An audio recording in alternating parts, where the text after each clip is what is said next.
Welcome to another episode of the LOCUS Golden Hour podcast. My name is Kristina. And I'm Lina. So, this podcast is about sharing stories, advice, tips, and all things surrounding university and student life. Today, we'll be talking about school support systems, and we have our wonderful coordinator of off campus initiatives here, Mitch. Mitch, would you like to introduce yourself? Sure. Hello, everyone. My name is Mitch. I'm the coordinator of off-campus first-year initiatives here at Laurier, which essentially just means that I get to coordinate the LOCUS program on the Brantford campus and the Waterloo campus. Proud Laurier alumni, proud Laurier grad student. Yeah, so thanks for having me. Awesome. Thanks for coming. We're really excited to have you join us today. Yeah, anytime. So I guess we can start off with a little bit of an icebreaker question to sort of transition us into our topic for today. How was LOCUS in your years at Laurier? Because we know you were a LOCUS student, so how was that? That's a good question. It was definitely a lot smaller, that's for sure. So my first year was 2014, almost 10 years ago, which is crazy now that I did that math in my head. That's wild. That was my first year. And so that was the first year that LOCUS was in the Brantford campus. It existed in Waterloo before, but not in Brantford. And so during that year, it wasn't even called LOCUS. It was called Laurier OC, so just Laurier off campus. And I remember, for those Brantford students out there, RCW, it's Research and Academic Center West. It's kind of like a focal point here on campus. It's one of the bigger buildings. And so during orientation week, that first day, that's where we went to pick up our O-Week kits and all of that good stuff. And so I remember being in the lobby and getting my O-Week kit. And I remember going up to a table about LOCUS. And someone gave, my parents and I the pitch of like what LOCUS is, why it would be good for me as an off-campus student. If I had to place money on it, it was probably Jess, my boss, but I don't remember. And then so I remember getting the pitch. My parents were like, that sounds great. And then so I opted in to LOCUS or Laurier OC. And it was fun. It was a lot smaller than what it is now. It's cool to see how it's grown since then. But it was great. It was still the same setup. Like I had an OCA. My OCA was Melissa. And we had programming hosted for us each month, my community and I. I was a CRIM student, so I had a human and social science faculty, and we did a bunch of fun things. There was a lot of good events to go to. I remember going into the commuter lounge in Carnegie Basement and all that fun stuff. So even though it was smaller in terms of like size and students and their staff team, it was pretty much the same, like the same support, the same opportunities. So it was a good introduction in my first year to Laurier. So I'm pretty grateful for it, but. That is really cool. And then it comes full circle because now you're the coordinator. That's really cool. Yeah, it is. It is pretty full circle, but I love it. Yeah, it's been great to kind of see it as a student and go through first year to fourth year and then kind of come back and see it on like the staff side and see how much it's grown, since 2018 through COVID. And now it's pretty cool, pretty neat. Mm-hmm. Yeah. I mean, I wasn't a LOCUS student in first year, but being like volunteering for it now in my second and third year is really cool to see how it operates kind of behind the scenes. Lina, you were a LOCUS student in first year, right? I was, yeah. And when Mitch was telling his story about like how he got introduced, it was kind of funny because I feel like I had a similar experience of like the first day of like O-Week, and then there's like a LOCUS table, and I actually met my OCA there, but I didn't know at the time. Well, he introduced himself. Shout out to AJ. But anyways, I remember actually I got introduced from my roommate at the time because I was living off campus, and she was like, have you heard of like LOCUS? I was like, no. And I definitely did not check my email at the time.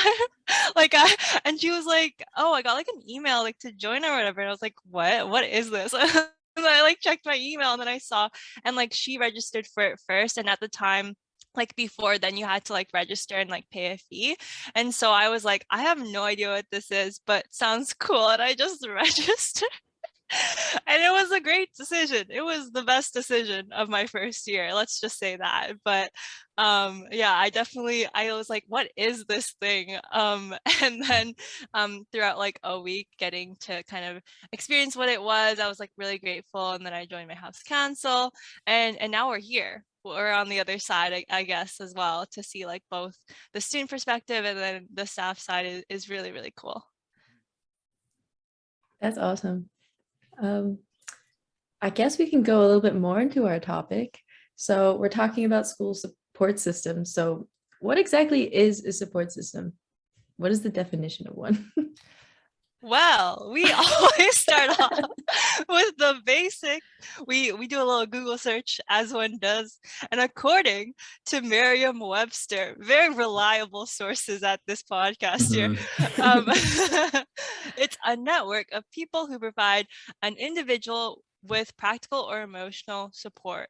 And I know on this podcast, we usually talk a lot about resources at Laurier, about school support systems that even like deliberately kind of talking about them, but today this is our main focus.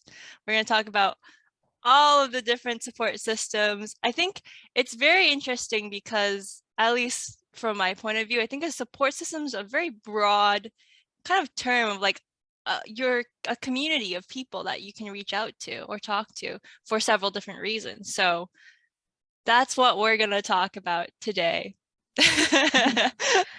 I mean, honestly, what drew me to Laurier was the community. Like that was one of the main things that drew me to the school.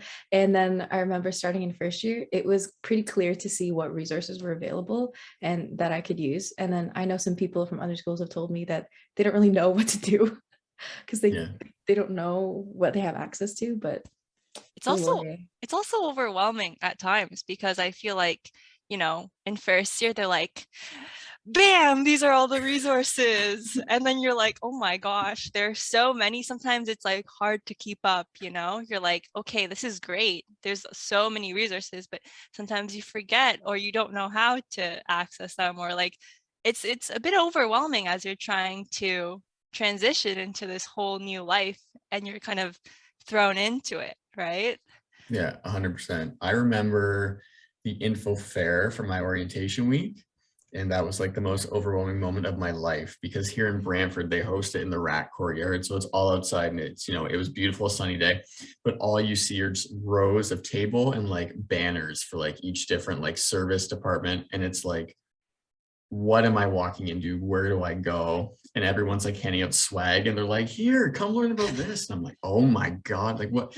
And so by the time you leave, you have like a handful full of pamphlets and stuff like that. And it was pretty intimidating. And I didn't know where to go first. I was like, what do I learn about? Like, what do I even need to know? And so I just found the banner that said LOCUS and I just like walked over. I was like, hi, what, like, where should I go? Please direct me. But it's a lot of info.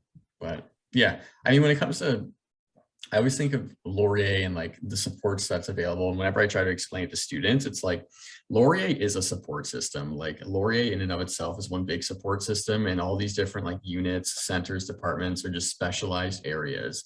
And so like if you need help with academics, I mean, academic advising is great, learning skills and development, you know, teaching and learning is great, but if you don't have those connections off the bat, like if you don't feel comfortable reaching out to a staff member, or if it's your first time connecting with a department, I mean, connecting with someone in general who you feel comfortable with is great, because I think the best thing about Laurier is that all these different areas work in tandem.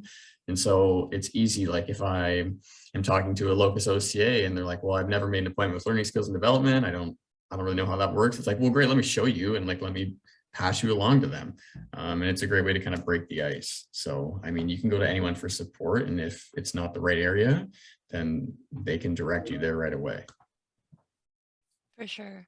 Yeah, I really like that too. Like, as a LOCUS staff, I think like we're trained because we know, you know, we're not experts in everything. And so like our job is really to direct students to the right resources because they are there for a reason. So I think it's really nice that, you know, if you go to someone, they're always knowledgeable to be able to point you in the right direction, even if they're not the correct kind of person to talk to. Yeah. Yeah, 100%, 100%. That's the best part. Laurier is big, like the Brantford campus, or sorry, Laurier is small, I meant to say. Like I know the Waterloo campus is bigger than the Brantford campus, but it's all like very small. You know what I mean? It feels small, which I think helps in that it's kind of a small town vibe, even though it's like thousands of students. So yeah. Yeah, I know sometimes I'm like, in first year when I would walk on campus, like on the streets of Brantford, I would see so many people I knew. It was almost like high school when you're walking the hallway and you're like, hey, I know you. Hey, I know you, as you're walking by. But it's a Yeah. nice community. Yeah, that was my favorite part. You know, the Waterloo campus is beautiful, but I went to Brantford because it had criminology, and also because I'm from Brantford. But you know, being in like third year after you make your connections and stuff like that, I remember like just doing that like 5 minute walk, let's say from like Tim Hortons Expositor to RCW, and it's just like, oh hey, how you doing? Hey, how you doing? Like crossing the street saying hello to everyone, which is great. I mean, that really makes it feel like home, or it You did to feel me anyway. you feel popular and you're like, hey, I know Yeah, you. yeah, yeah. So, what exactly are some resources accessible to students that they can use? I know I've used my fair share of some in my 3 years so far, but Yeah. do you have anyone that comes to mind first? Yeah, you know, I'd be remiss if I didn't say locus. And you know, that's a great one that I think as I was a first year student, I wish I took advantage of that more, but that's, you know, that's another topic. But I mean, there's so many. It's so hard to count. I think thinking back to when I was a student, one of my favorites that I used and abused and even used after I graduated was the Career Center. Like phenomenal staff, like phenomenal things, workshops, information that you can walk away with. Like I use that all the time, whether it was for like trying to find a summer job, trying to find a job after graduation, or like resume and cover letter writing, further education applications. I mean, that was like the go-to place. And there was always a ton of information, and the staff were super willing to help. I mean, they're great. The Dean of Students Office is another great one. That's kind of just, you know, if you have an issue, you need some sort of support, whether it's big or small, like Dean of Students Office staff, that's what they're there for. It's, you know, very much a Swiss Army knife. If you don't know where to go, they will direct you on where you need to go. You know, you need help booking a appointment at the wellness center, like they got you, and they'll follow through and make sure that you do okay, follow up, et cetera, et cetera. So that's another great resource. But I mean, there's so many, and it's, you know, the info fair is a great testament to that. Like you see all these banners and you're like, oh my God, like I'm so overwhelmed. But all of these areas, all of these staff, you know, the main goal of all those different services is that they just want to help you. And, you know, I always say to students, like, whether you feel like you need help or you don't, maybe it's a small issue to you, reach out and get that help. You know, we pay lots of money to come here, and they get a degree, and a lot of that money goes to these areas so they can help you. So take advantage of that, because you're getting the best bang for your buck when you go and you utilize these services. It makes your time here a lot easier. You get to build some connections, but you're also making your money work for you. So I always tell students that. Yeah, because Yeah. honestly, there's so much more to university than just going to class and then going home. Yeah. Because there's all the lessons you learn outside of class, just from that area of your like that time of your life, but also all the things that you have access to. And like independent from those services that you do have access to, like the career center, the writing center, things like that, there's also clubs and councils, and that is its own community too. Like Yeah. FYLP, first year Mhm. leadership program. I met a lot of friends when I was at Art Hawks in first year. Just that's also a really nice community and a support system on its own. Yeah, big time. You know, you definitely learn a lot in class, right? Whether you're studying history, criminology, business, but some of the best lessons I learned about, I mean, life, you know, time management, stuff like that, was the things I did outside the classroom, whether it was volunteering with the students union or volunteering with residents, wherever the case may be, like all of these different things, clubs, committees. That's where I learned a lot of good lessons about my work ethic, my time management skills, you know, life lessons. That's where I learned the most, was definitely outside of the classroom. Yeah. Yeah. Yeah. I think being able to speak to other people who have like different experiences and perspectives, like that could be also very helpful in its own like support system as well, just being able to have a community. And I like, Mitch, I'm just gonna go back to what you mentioned, the Dean of Students Office. I'll be honest, as a first year, I feel like the Dean of Students Office is a very underrated resource in your first year. I think first of all, students don't know what the Dean of Students do. So can we like bust this myth or kind of bring lights to this of what do they do? Who is the Dean of Students? What do they do? What do the people do from the Dean of Students office? I feel like that should be spoken about. Yeah. Yeah. So it's all about connecting with students and care. So the Dean of Students Office, they're there's a few different positions. Obviously, the Dean of Students office, there's a student care coordinator on both campuses. And, you know, the best way I describe that role is just like I said before, it's a Swiss Army knife for students. Like they are a connection point for a student who is either, you know, has a small concern or is experiencing crisis. Like they're the heart and soul of that job is to make sure that students get connected in with proper resources, that they're doing okay academically, you know, socially, co-curricularly, and they want to help you. It's a really a community care model. So the Dean of Students office is, again, like a very underrated resource for sure. And I think students should definitely take advantage of it. But even if you're looking for like a friendly face to say hello to, I mean, the staff in Waterloo and Brantford are incredible. And you always see them around campus interacting with students. Like there's a lot of value into going into that office. So I would say, I mean, even if you're a first, second, or third year, fourth year student, I mean, that's a great resource to utilize. So.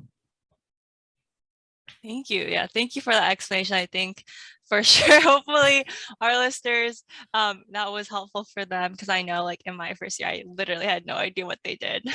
Yeah, it's kind of tricky. Yeah, I remember being a student and being like, ooh, I don't think I ever want to go in there. It sounds like, you know, if you go see the dean, you're like, oh, I'm in trouble. Yeah. But that's not the case. I think that's a big, like another myth to bust. It's like, you know, you go there if you're in trouble, which is, I mean, it's not the case. I mean, they really want to see you succeed. And I think when I was coming into first year, you see a lot of portrayals of like post-secondary college universities in movies. And a lot of it's like, you know, obviously dramatized, but very like American, where it's like you go to see the dean and it's like this big leather chair and, you know, there's like bookshelves all over and they're just like always angry all the time. Couldn't be more opposite from the truth, which you come to find out when you utilize these resources and spend time on campus and all that stuff. Yeah, For sure. just kind of shifting the conversation a little bit. Do you guys have any personal experiences using school resources to share? Like, is there one that you've used a lot? I think one that so academic advising, I used all the time, really, just to make sure that I was doing okay. I mean, I remember in my early years, I couldn't like wrap my head around credits and how to make sure I was tackling the right credits at the right time. So I was making appointments all the time and making sure that I was on the path to graduate. And I mean, I think it's great to book an appointment with your advisor every year to make sure that you're set up for success going into your second year, third year, fourth year, and all that stuff. And I think besides that, the Career Center was one, like I said before, you know, I was in there all the time, especially in my senior years, where it was like, well, I'm approaching graduation, so what do I do next? What are my options? And they were so great at helping me explore the options, what my options were for, you know, going straight into employment or going into further education. They were awesome. And then, I mean, I utilized them right before I started my master's degree for the application. Like I was booking appointments and was like, help me with this a bit. And they were awesome. So that's one of the best things about them. And I would say those are probably my top two that I utilized when I was here as a student. I also use academic advising a lot. I remember the first time I went in first year was like, I think probably just over halfway through the first semester. And we reviewed the courses I picked for my second semester, because you know how you have to pick the courses in the summer. And I had it all wrong. So some of the courses I was supposed to take in my second year, I was like trying to take in my second semester. And then we had to switch everything around because I was taking the wrong BF courses in the wrong semester. So they helped me with that. And then talking about like what minor you want to do or what option you want to do or something like that, making sure you have what's required. Very helpful. I need to go back again this year. For sure. I think for me, I really like the Career Center as well. It feels to me like a little treasure chest. Like you open it and there's just a bunch of gold everywhere with Navigator and like all the appointments and their workshops. And you're like, this is amazing. Wow. Yeah. And it's really helpful. I've definitely used their resume and cover letter, like appointments where they kind of just you go through it. You're like, I have a question. Can you just review this? And also like the mock interviews, that was really helpful for me as I was preparing to apply like for co-op, being able to practice that. But yeah, everyone at the Career Center is really great. I would also say for me, something that I use a lot is the Student Success Center. So like on both campuses, I know they're a little bit different, but we have our first year peer coaches now. They're able to help you with time management. I knew like, I was like, so how do I break up my day essentially? And they showed me this really cool like table. They gave me this little like outline, and till this day I use it to like basically plan out my week. So that was really helpful, being able to like, they showed me how to like block out chunks of my day with like the classes, but then like something called like flex time, where you can like put in time to do whatever you need to do. So like that was really helpful. And even just being able to speak with a learning management consultant. So like they were able to kind of just, I was feeling stressed, to be honest, about school. I was like, you know, people are always ahead and they're like doing work, and I seem to just, I don't know, I felt really overwhelmed. And just being able to talk to them was just nice. Just being able to just get out my feelings and just be like, hey, school is hard. Like that's literally what happened. But that was really helpful. So, and another resource, I know this is kind of Waterloo specific, but supplemental instruction, I like, sometimes you can get bonus marks for that. And I got those bonus marks, was able to learn, and now I'm working as one of the SI leaders. So that was really, really cool. To just first of all be a student, kind of attending, and then kind of move towards like now a staff member and being able to kind of help other first year students with that. So definitely take advantage of that in your first year, I'd say. Yeah, 100%. That's a great point. The bonus mark, yeah, do anything for bonus marks. Like when I was a student, there were often opportunities to attend a workshop for a couple hours and get so many bonus marks. And those add up. Like, please go and do that, because it's a double win. You get to learn about something that's probably tangible and practical for you as a student. It's oftentimes like a resource here on campus. Then you get X amount of bonus marks. Yeah.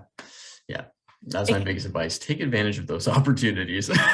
It can literally, if you were at like one grade point, it can shift you to another, like literally a B+ to an A-. Like it can really do a lot of damage. Yeah. And like there's a lot of opportunities, and some of them are really easy. Like you said, like attending a workshop. I know some of my classes are like just filling out like surveys for research. Yeah. And that is like, takes like 10 minutes of your time, and you're able to earn these marks. So for sure, I definitely agree with that. That's awesome. I feel like I need to look more into that. Speaking of some resources that we'd like to access, are there any sort of underground resources that you can think of that some people don't really know of? Since like, I guess bonus marks is sort of an underground one, but is there anything that you can think of? I guess underground resources. I don't know. That's funny. I mean, because the thing about Laurier though is like we kind of advertise a lot of our services and resources, right? Yeah, like underrated, maybe underrated. Sure. We can say underrated. Yeah, well, we talk about DOS, right? Like DNF students underrated. You know, underrated. Something that's very underrated is like just something simple, like talking to your prof or talking to, you know, a coordinator that you have, a supervisor that you have. I think that's one of the biggest things that is probably underrated. And if I'm thinking back to my student experience, might have helped me more, because, you know, oftentimes I would think like, well, I don't want to bother, you know, someone in residence or someone in the students union about, you know, my academic problems, because like they're not an advisor. Well, it's not really the case. Like they're able to do that warm referral for you, like I said, and, you know, oftentimes break the ice. So then you have a contact with someone advising, or sometimes they can help you walk through setting up an appointment or something like that. So I think something that's very underrated is just reaching out to someone, like whoever it may be, and just saying like, hey, do you know like where I could probably get help with this? Or is there someone I could speak to about this, whether it's big or small? I think that's super underrated. I think sometimes students think that they have to go right to the source. And they might get lost in not knowing where to go and might give up based on personal experience. But yeah, I'd say that's pretty underrated. It's just talking to, you know, a prof, a supervisor, coordinator, whatever the case may be. Office hours. Office hours, yeah. Yeah, it's a big one. Yeah, what's office that? hours are great. I mean, you don't have to go. I mean, I know students always go and talk about assignments, and I did too, but if you need someone to talk to or in a situation like that, like, yeah, utilize office hours. That's what they're there for. With that being said, I think reaching out is probably the hardest part about accessing resources. You know, maybe I know I felt like sometimes you're afraid, but maybe you're worried, or you know, are nervous to reach out to someone. So what would you say, I guess, because I can probably speak from my own experience, but I'm curious to hear what you all have to say of like, what's, I guess, an easiest way, or like, or maybe some words of advice or encouragement in terms of taking that first step to reach out. That's a great point. I think it's okay to ask for help is the biggest thing. And I think when I was a student, I didn't ask for help when I needed it, because I thought like, well, I can probably handle this. You know what I mean? Like, I probably don't need to bother anyone else about this. I can handle this. But I would say it's okay to ask for help. And, you know, I said this before, but you're a student here, you pay so much money for all of these services and programs, you know, take advantage of that. And it's a great way, like, you know, the staff here, top notch. Like the sole purpose of everyone's job, whether it's an academic advisor, whether it's me, whether it's the dean of students, like it's to help you in your journey here at Laurier. So, you know, it is very stressful, especially asking for help or reaching out to someone on your first time as you're still navigating what this world of Laurier is. But just know it's okay. And that, like, even though that's the hardest step, from that point on, you know, all these people will work hard to make sure that you feel supported and you get the resources that you need to help you progress academically or whatever the case may be. I think, Snaps. yeah, snaps. We're getting some really good like buzzer, like golden lines in this episode so far. I think what would have stopped me is the fear of looking stupid or the fear of looking dumb, like, oh, this is probably such an easy question. They're going to be like, why are you asking that? You should know that, right? But the thing is, everybody has those questions. There are no stupid questions. It's better to ask and like discover what the answer is and get the help you need than to just like hide in your shell, you know? Yeah. So everybody is kind of on the same boat. Some people, you know, we just don't know what we're doing, and that's what all the resources are there for. So don't be afraid to look stupid. No, I agree. I feel like another thing I'd say is like, you don't need to like hit this rock bottom before you reach out to someone. Yeah. Like a lot of these resources are available to all students, regardless of where you're at, like with your academics. Like you don't have to be in like a stressful situation before you reach out. If anything, like reaching out before is probably a lot better. I know like in the summer, like I was struggling a little bit. I came to like talk to my professor and they were like, why didn't you reach out soon? I was like, good point. Like I probably should have, you know?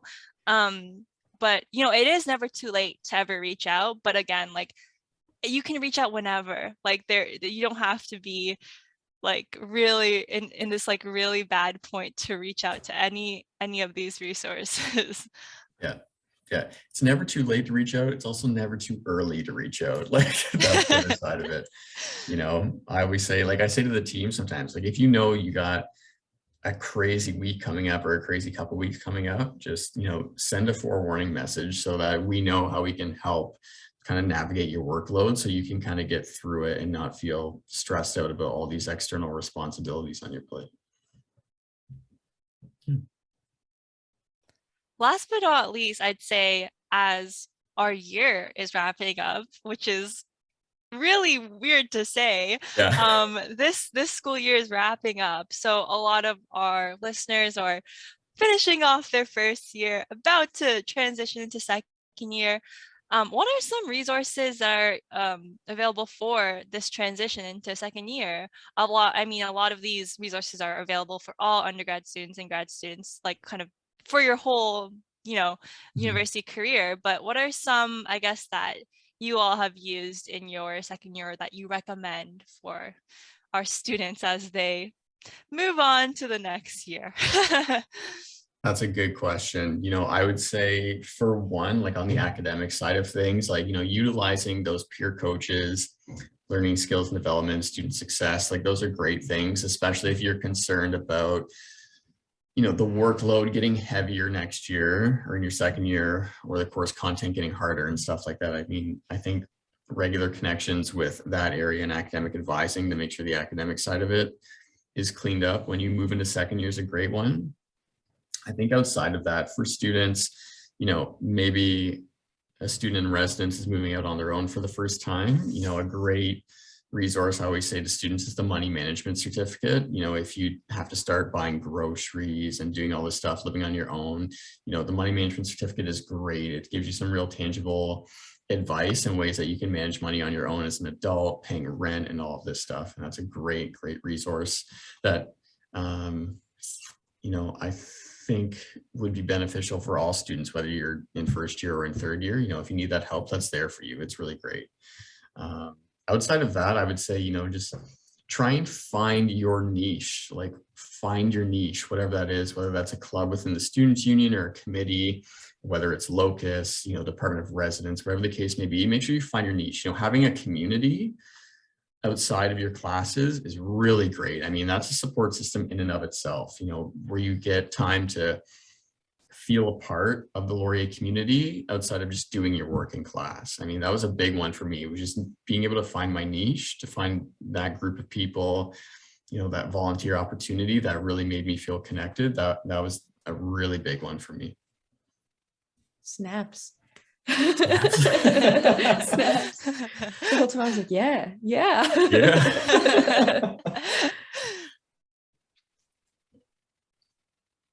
What do you think? What about the both of you? What do you think, Chris?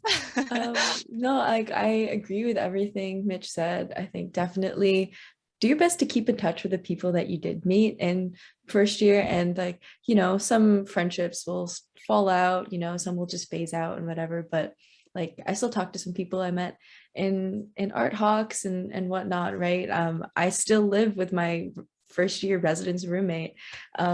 So just having that community and kind of bringing it with you throughout your university career, finding people to grow with as you grow through your university career too, I think is really important, because they can also be a support system for you. Yeah, I definitely agree. And if you happen to not stay friends with these people, that is okay too. I feel like university, you meet so many every day. You're meeting someone new, which is great. And you can kind of you stick with some closer friends, and you meet new faces along the way, and whoever sticks it within your life, I remember your bus analogy, Kristina, from way back when, episode 2. We're on episode 20. We're on episode 20 right now. I remember your bus analogy of people coming into your life, but yeah, I think I agree with everything that has been said, right? I think finding a community is really nice, and the Laurier community is here for you. Once a Golden Hawk, always a Golden Hawk. So yay! In terms of, I guess, our last words, we have a section called Words of Wisdom. Insert the thing here. Words of wisdom. We have a sound, by the way, Mitch, that we insert. It's Tyler, actually. With an Tyler. echo and reverb on him. Oh my It's God. really great. It's great. So this section is where we essentially ask our guests to summarize what they said, or just leave our listeners with one or 3, or however many you like key things that you want them to remember. So we talked about so many great things, so many words were said, so many snaps were given. What is the one thing or the key idea that you want to leave with our listeners?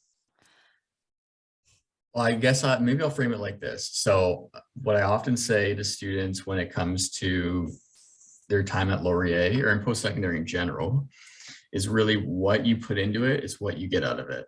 And so thinking back to my experience as a student, the year I regret the most is my first year.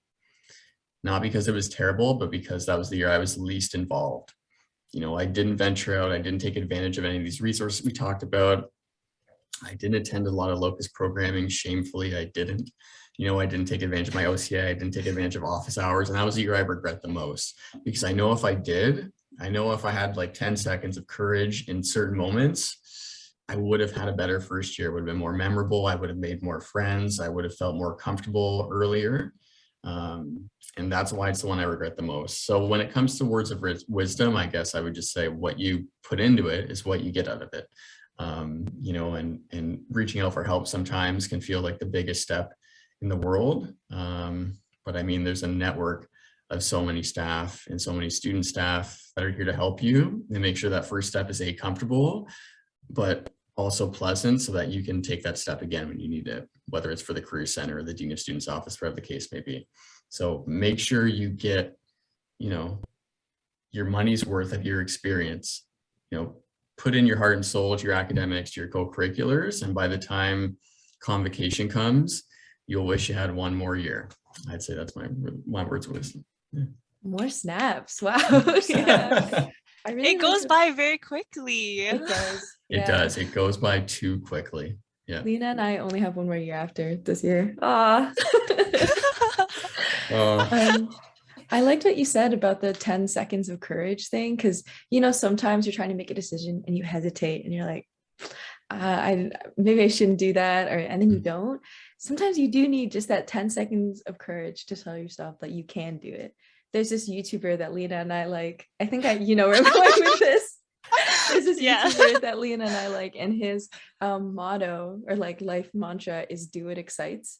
So honestly, in the past couple of weeks, I've been when I'm trying to make a decision, I try to have that 10 seconds of courage. I tell myself, "Do what excites." And then I end up giving myself more opportunities and reaching out when I normally wouldn't. So 10 seconds of courage. I like that. That is perfect. Snaps all around. Chris, do you have any last words of wisdom I think that you want to add, or? I think I'll stick with what I just said, the thing, like 10 seconds of courage. I liked that. Do what excites. I like that. Awesome. Yeah, I'd even say, you know, just add on, like, sometimes it's just nice to talk to someone, you know, bottling it up, you know, it doesn't mean that you're weak to talk to someone or get help. It really is like a sign of strength, because you kind of took that courage to reach out to someone.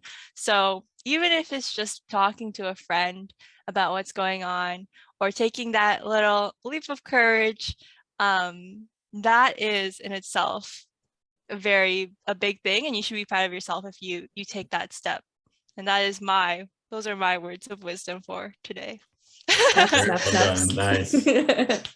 Awesome. Well, thank you so much, Mitch, for coming today, talking to us about this. There are so many good little parts in this, like huge, great stuff that was said today. And again, thank you for taking the time out of your day to talk to us. Make sure you follow our podcast, subscribe, and leave us a review. You can also follow us on our Instagram at LOCUS Laurier to stay up to date with all of our events and podcast episodes. And we'll see you next time. But until then, stay golden, everyone. Bye. Yeah, thank you.